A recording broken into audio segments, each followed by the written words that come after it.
ایک طرف عراق کے ہزاروں سنی فوجی جو اپنی نوکری کھو بیٹھے تھے اور ناراض تھے، انہوں نے امریکہ کے خلاف بغاوت کر دی، اور دوسری طرف عراق کے اندر موجود جو سنی جہادی گروپس تھے وہ عراق پر امریکی حملے کو افغانستان میں سوویت حملے کی نگاہ سے دیکھنے لگے، اور وہ بھی امریکہ کے خلاف جنگ کا حصہ بن گئے۔ اور اس جنگ میں ابو مصعب الزرقاوی بھی شامل تھا۔ ابو مصعب الزرقاوی جو توحید اور جہاد کے نام سے ایک گروہ کی سربراہی کر رہا تھا، اس نے اگست 2003 میں بغداد میں اقوام متحدہ کے ہیڈ کوارٹر پر حملہ کر دیا، جس میں 23 افراد مارے گئے۔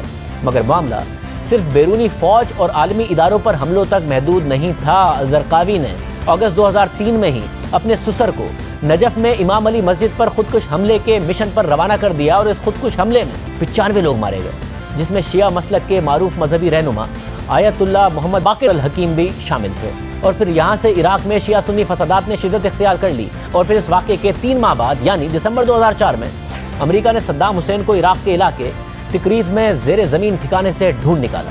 مگر امریکہ، جس نے عراق میں جنگ اس الزام پر چھیڑی تھی کہ صدام حسین کے پاس ویپنز آف میس ڈسٹرکشن ہیں، وہ 2004 میں ہی اپنے اس دعوے سے پیچھے ہٹ گیا۔ جنوری 2004 میں عراق سروے گروپ کے امریکی چیف ویپنز انسپیکٹر ڈیوڈ کے نے تسلیم کیا کہ عراق میں ویپنز آف میس ڈسٹرکشن موجود ہی نہیں تھے، اور جنگ سے پہلے امریکی انٹیلیجنس مکمل طور پر غلط تھی۔ امریکہ اپنے دعوے سے تو پیچھے ہٹ گیا، مگر عراق کی جنگ تھمنے کا نام نہیں لے رہی تھی۔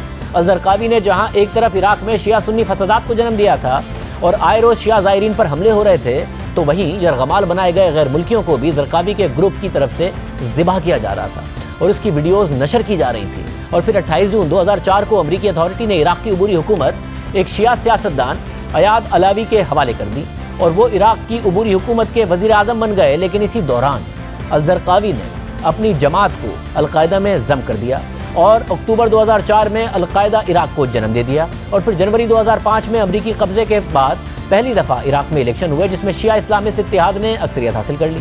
مگر اسی دوران الزرقاوی کے ماتحت القاعدہ نے عراق میں بمباری میں اضافہ کر دیا، اور شیعہ مسلک کے لوگوں کا قتل عام ہونے لگا۔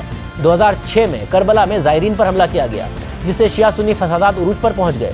شیعہ ملیشیاز خصوصی طور پر مہدی آرمی اور حکومتی اہلکاروں پر سینکڑوں سنیوں کے ماورائے عدالت قتل کا الزام لگا، اور اس طرح شیعہ سنی فسادات میں ہزاروں لوگ مارے گئے، اور الزرقاوی کا جہادی گروپ عراق میں سب سے خطرناک گروپ کے طور پر ابھرا۔ لیکن جون 2006 میں ہی الزرقاوی امریکی فضائی حملے میں مارا گیا، اور الزرقاوی کی جگہ ابو ایوب المصری نے لے لی۔ ایوب المصری نے اکتوبر 2006 میں مجاہدین شورا کونسل، جس میں القاعدہ عراق بھی شامل تھی، اسے ختم کر دیا، اور اسلامک اسٹیٹ عراق کا اعلان کیا۔ اور پھر اسلامک اسٹیٹ عراق کی سربراہی خود ایوب المصری اور ابو عمر البغدادی کرنے لگے، اور یہ داعش کی ابتدائی شکل تھی جسے بنیاد القاعدہ عراق نے الزرقاوی کی شکل میں فراہم کی۔ اور دوسری طرف نومبر 2006 میں عراقی عدالت نے صدام حسین کو سزائے موت سنائی، اور دسمبر 2006 میں صدام حسین کو پھانسی دے دی گئی۔ مگر عراق میں حالات بد سے بدتر ہوتے چلے گئے۔ مسلکی فسادات اور انتہا پسندی کے خاتمے کے نام پر امریکہ نے عراق میں فوجیوں کی تعداد میں 30,000 کا اضافہ کر دیا، مگر کوئی فرق نہیں پڑا۔ 2007 میں اسلامک اسٹیٹ عراق نے 400 یزیدی برادری کے لوگوں کو قتل کر دیا۔ اسلامک اسٹیٹ کے حملوں میں اضافہ ہوتا چلا گیا، اور اپریل 2010 میں عراقی سیکیورٹی فورسز نے امریکی فوج کے ساتھ اسلامک اسٹیٹ عراق کے لیڈران یعنی ابو عمر البغدادی اور ایوب المصری کو ہلاک کر دیا۔ اور پھر اسلامک اسٹیٹ عراق کی سربراہی ابو بکر البغدادی کے پاس آ گئی، اور یہیں سے داعش منظم ہونا شروع ہو گئی۔ ابو بکر البغدادی کا اصلی نام ابراہیم البدری تھا، اور وہ عراق میں پیدا ہوا، وہیں مذہبی تعلیمات حاصل کی۔ اور اہم بات یہ ہے کہ 2004 میں ابو بکر البغدادی کو عراق میں امریکی فوج نے حراست میں لے لیا تھا، اور اسے بقا کیمپ کے قید خانے میں منتقل کر دیا تھا۔ اور اس کیمپ کے اندر رہتے ہوئے البغدادی نے مبینہ طور پر قید خانے میں مذہبی تعلیمات کی قیادت سنبھال لی، اور قیدیوں میں جب تنازعہ ہوتا تو خود امریکی ابو بکر البغدادی کو اس تنازع کو سلجھانے کے لیے آگے کر دیتے۔ مگر کسی کو یہ علم نہیں تھا کہ یہ کیمپ آگے جا کر داعش کے لیڈران کے لیے ایک یونیورسٹی میں بدل جائے گا، اور ابو بکر البغدادی دنیا کا سب سے مطلوب دہشت گرد بن جائے گا۔ 10 ماہ قید میں رکھنے کے بعد امریکہ نے ابو بکر البغدادی کو رہا کر دیا۔ یہ مانا جاتا ہے کہ کیمپ سے رہا ہونے کے بعد 2004 یا 2005 کے دوران ابو بکر البغدادی الزرقاوی کی نئی جماعت القاعدہ عراق کے رابطے میں آ گیا، اور وہیں سے وہ آگے بڑھتا گیا۔ بہرحال 2010 میں جب اسلامک اسٹیٹ عراق کی قیادت ابو بکر البغدادی کے پاس آئی تو اس نے صدام حسین کے دور کے فوجی اہلکاروں اور بقا کیمپ کے ساتھیوں کے ساتھ مل کر اسلامک اسٹیٹ عراق کو دوبارہ منظم کرنا شروع کر دیا، اور اس دوران ابو بکر البغدادی کو مسلم دنیا کی خراب صورتحال نے بہترین موقع بھی فراہم کر دیا۔ 2011 میں عرب اسپرنگ کی لہر اٹھی، اور بشار الاسد کی سربراہی میں شام میں بغاوت کی لہر اٹھی۔ بشار الاسد نے شام میں مظاہرین پر ظالمانہ کریک ڈاؤن کیا، مگر معاملہ ٹھنڈا ہونے کے بجائے مزید الجھ گیا۔ شام میں خانہ جنگی شروع ہو گئی، مختلف ممالک کی پراکسی وار الگ شروع ہو گئی۔ بشار الاسد نے بیرونی مداخلت کے خطرے میں بڑی تعداد میں انتہا پسند جہادیوں کو جیلوں سے رہا کر دیا تاکہ وہ مظاہرین اور انتہا پسند جنگجوؤں کے خلاف فرق کو مٹا سکے، تاکہ بیرونی قوتوں کے لیے مشکلات پیدا کی جائیں کہ آخر مدد کس کی جائے اور کس کی نہیں کی جائے۔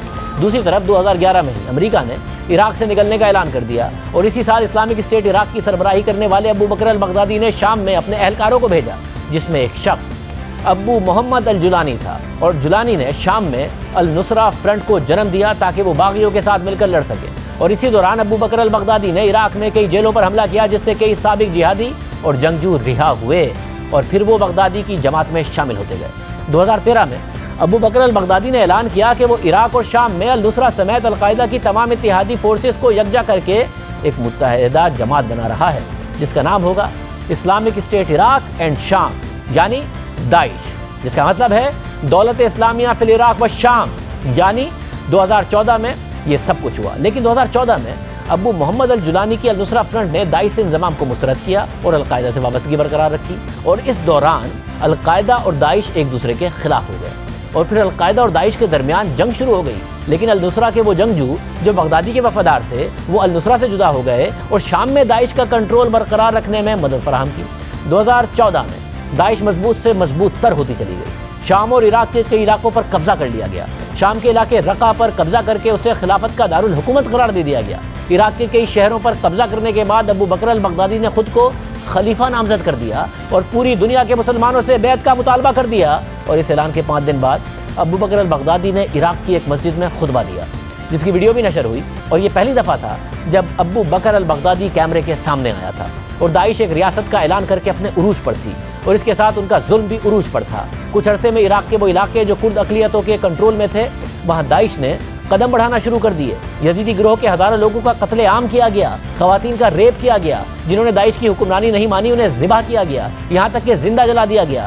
داعش کا کنٹرول بڑھنے لگا اور 2014 میں امریکی صدر براک اوباما نے داعش پر حملوں کا اعلان کر دیا۔ 10 ستمبر 2014 کو امریکہ نے داعش کو شکست دینے کے لیے تقریباً 80 ممالک اور اداروں کے عالمی اتحاد کا اعلان کیا، جس میں نیٹو، یورپی یونین اور عرب لیگ نے بھی شمولیت اختیار کی۔ اور یہ وہ وقت تھا جب داعش اپنے عروج پر تھی اور امریکہ، فرانس، برطانیہ، جرمنی، بیلجیم سمیت دنیا بھر میں حملے ہو رہے تھے اور داعش ان کی ذمہ داری قبول کر رہی تھی۔ Now along Las Ramblas, which is an iconic street, it is also the scene of a terrorist attack. ISIS claimed responsibility for this attack, saying one of its soldiers was responsible for driving that van down this street, killing so many people. Chilling new reporting tonight after the terror attack inside that Christmas market. A truck plowing through the crowd. You can see the smashed out windshield of the truck, the aftermath of that deadly attack. This evening, the heightened alert right here in the U.S. after ISIS called for truck attacks. And this evening, they have now claimed responsibility. ISIS did claim responsibility today for the New Year's carnage in Turkey, calling it revenge for Turkish attacks on ISIS fighters in Syria. 39 were killed when a single gunman opened fire in a packed nightclub.